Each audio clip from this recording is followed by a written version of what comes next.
Let's do second question. It's in MCQ format and it has got two parts. Let's do the first part.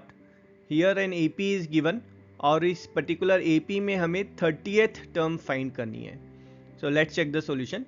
We'll start with what's given to us. Given to us is an AP and solution will start by assuming let A is the first term which is given as 10.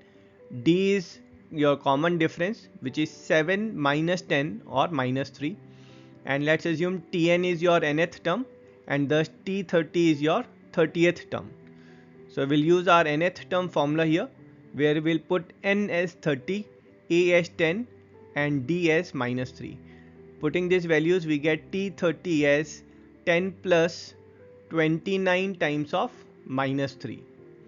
So multiplying this we'll get T30 as 10 minus 87 or T30 as minus 77.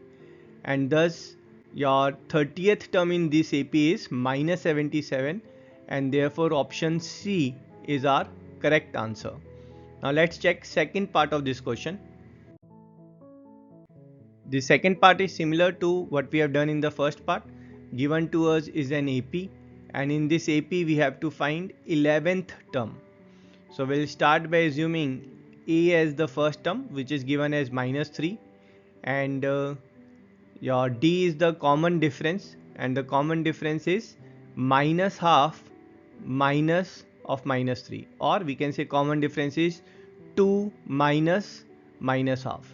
So that common difference is coming as 2.5 and let's assume Tn is nth term and thus T11 is our 11th term of this AP. So using nth term formula here and putting the values of n as 11, A as 3 and D as 2.5. So we'll get 11th term as this. Now this 11 minus 1 is 10 and 10 times 2.5 is 25. So 11th term is minus 3 plus 25 or 22. And thus 11th term of this series is 22 or we can say option B is the correct answer.